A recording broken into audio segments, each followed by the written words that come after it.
So here I'm searching up just a random state. I put in Tennessee. I'm on landwatch.com. And the reason I'm looking at Landwatch is just to really just look at to see what's moving in a particular area. That's really it.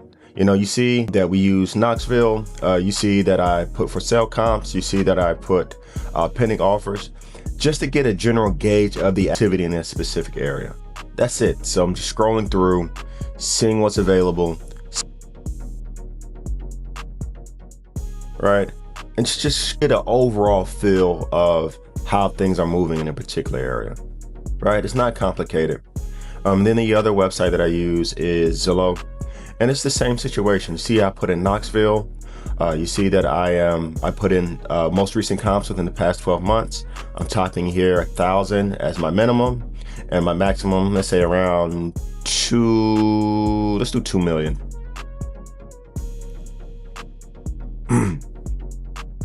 And the reason I'm doing this is just to get a general gauge of the activity in the area as well. Right? I just do this from time to time, especially when I'm doing a mailer or if I'm doing research on a particular county, on a particular state, just to see where things are moving. And the reason why I'm checking to see where things are moving is because I don't necessarily want to send a mailer where there's no activity.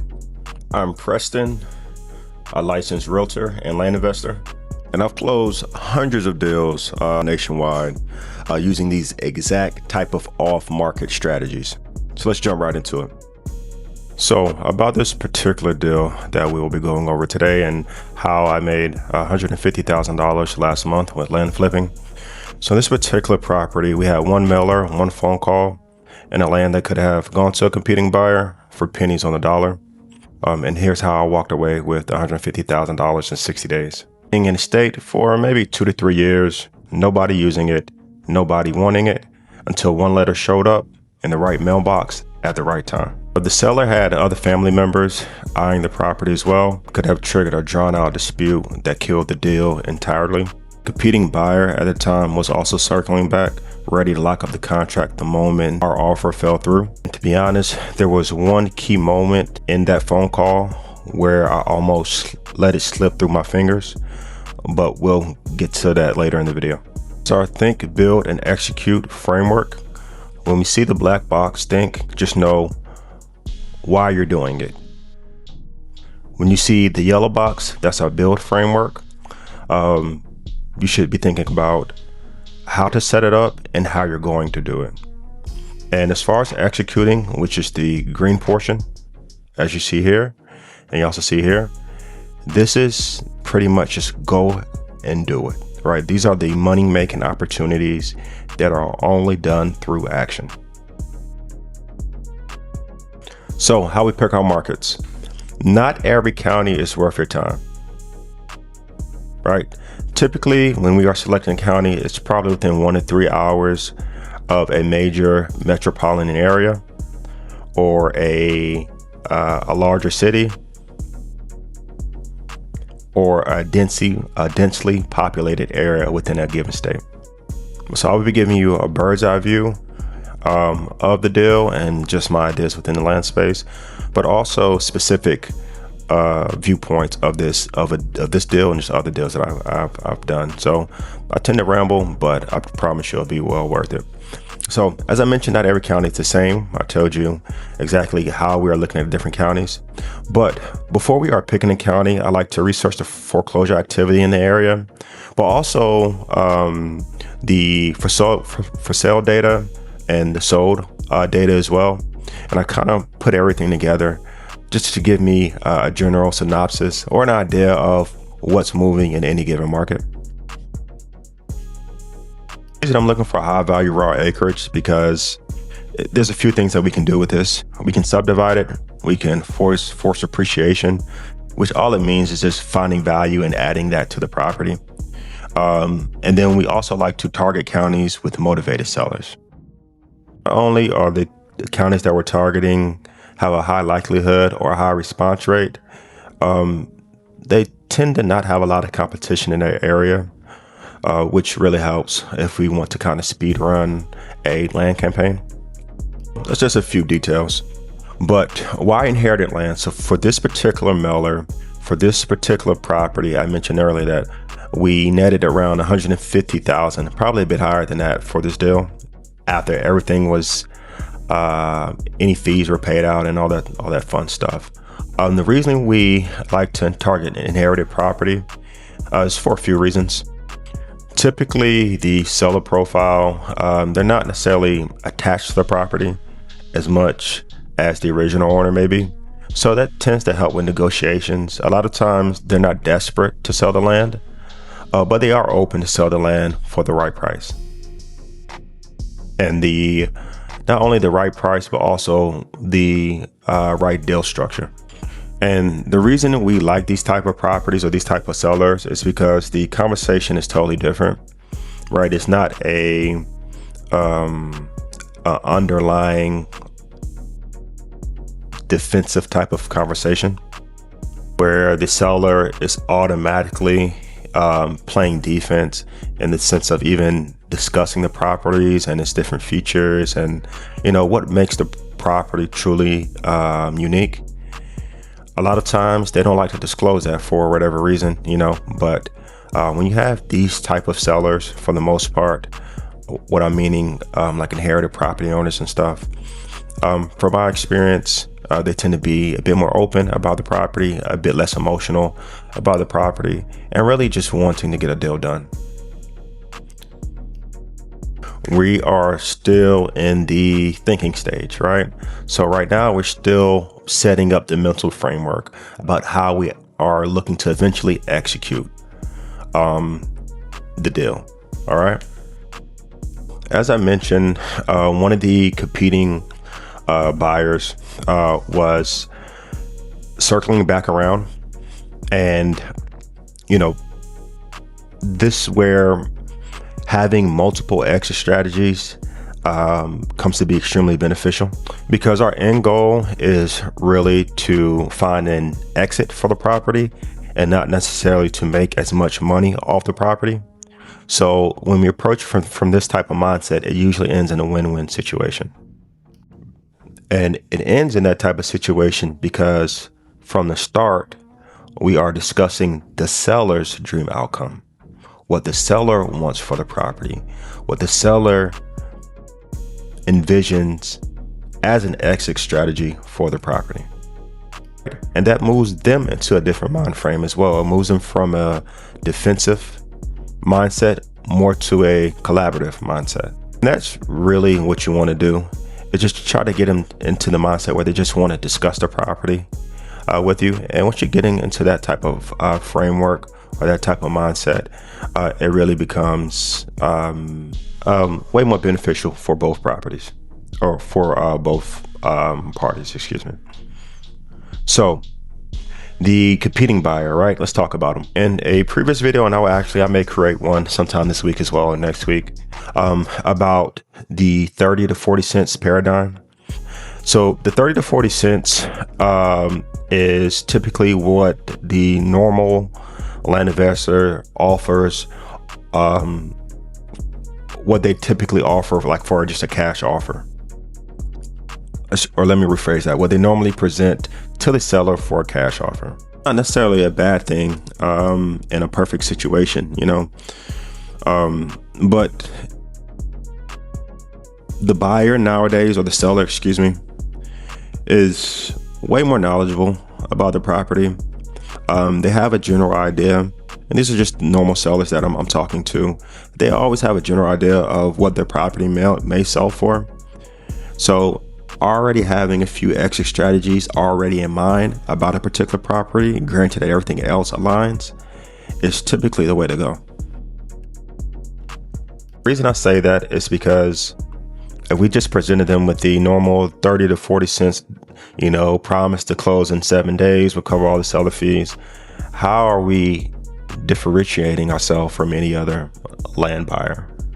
You really have to think about that. How is your offer different? When we're in the discovery phase, which means just us talking to the seller and just finding out the reasons for selling it, finding out the history behind the property, and just the history of the land. During that conversation, I am already thinking about a possible exit strategy for this property. right? So let's say, for example, if they say, hey, you know what, that 40 cents on the dollar is way too low. So let's say the property has worth 100,000, we come in at 40,000. If they tell you, hey, that's too low, under normal circumstances, the cash buyer would typically, or the normal land investor, they would just walk away from the deal, right? But it doesn't make sense, because technically you're leaving close to 60% profit on the table.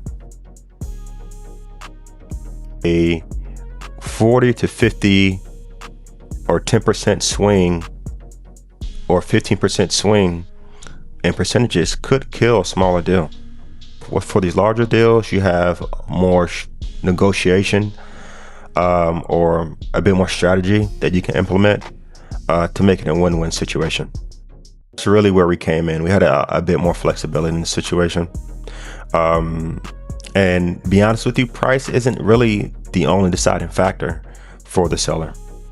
A lot of times it is number one, or it may be a mixture, right? Timeline may be more important. What you are planning to do with the property, even though necessarily it may not be none of their business what you plan to do. But if it's their land, they want to normally have a idea of how you're going to use the property, right? With the normal cash buyer or cash land investor, they'll typically say, hey, we can close within 7 days, or we can pay any closing fees, yada yada. But what if that timeline is not even important to the seller? What if they're paying maybe $200-300 a year on taxes, and they don't necessarily mind, holding it for another 5 years? They just want their terms met. So asking these preliminary questions really, really helps. And, it just really helps everything. Price isn't always the deciding factor. So just making sure what the timeline is and getting on that, helps a lot. So the step 4, the exit strategy, flexibility, right? Structure wins over price every time. As I mentioned earlier, the competing buyer was cash only.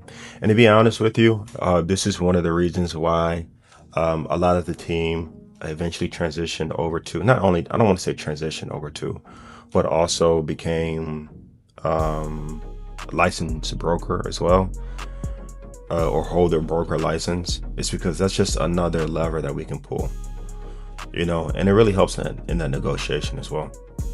So competing buyer was cash only. We were able to extend the timeline. So instead of closing within 7 days, we were able to close within 60 days, which allowed us to find a transactional funding for the property, allowed us to find an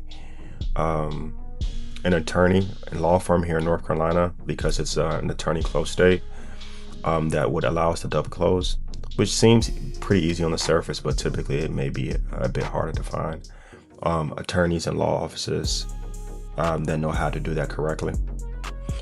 And in exchange for their patience, we came in at a higher and more flexible price. This was a larger deal.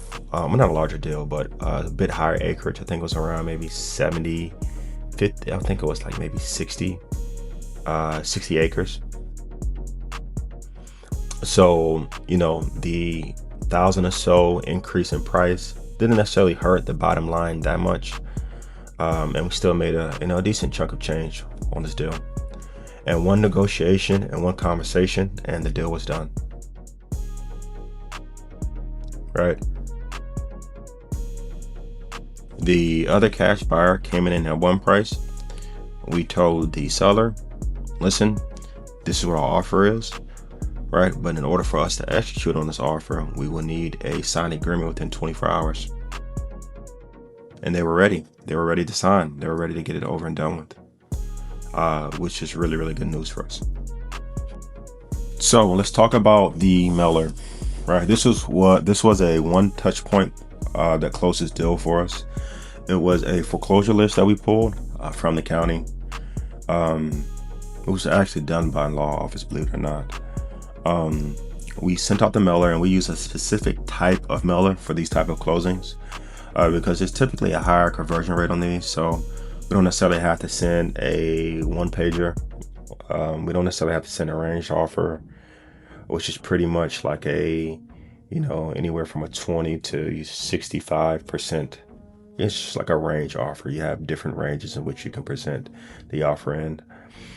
This was a one mailer sent directly to the seller, and it was a very, very simple mailer that we used for this one. It was a simple letter that we sent out to them. And this is something that I always stress, is that you don't necessarily need your own money to close. If it's a really good deal, if the margins are there, you can normally find a money guy to pretty much help take care of that aspect of the deal, the money part. There is a thing called velocity of money, which is pretty much, in layman terms, the speed in which money moves. And for a lot of the money that we have, that we do make from our deals, we typically like to keep for operating expenses, or a 1 in 100 or 1 in 1,000 type of situation where we have to close on a deal immediately, and we don't have that runway in order to set up the funding or reach out to our other investors in order to fund one of our deals. So but yeah.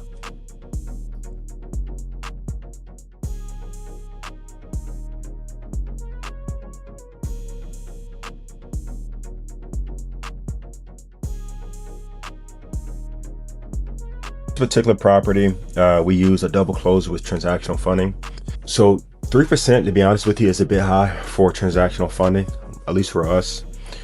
But we did have the margin in there to get it done, so we got it done.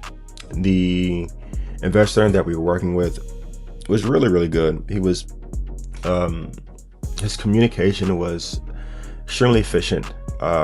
He was on top of everything, not only talking with us, but also discussing with the attorney, which we don't normally see. So that's one thing we did appreciate. And it was a same day close for the most part. So we were in and out of the deal, deed signed, money sent probably within about 24 hours. So the execution phase, the close. So 60 days from when we sent the mailer, we were able to renegotiate. We had a one touch point mailer. We were able to double close. We were able to find funding. And we made over $150,000 netted after all cost for this deal. Hopefully this helps you and your journey. If you have any questions, shoot me an email. But until next time, you guys take it easy. I'm out.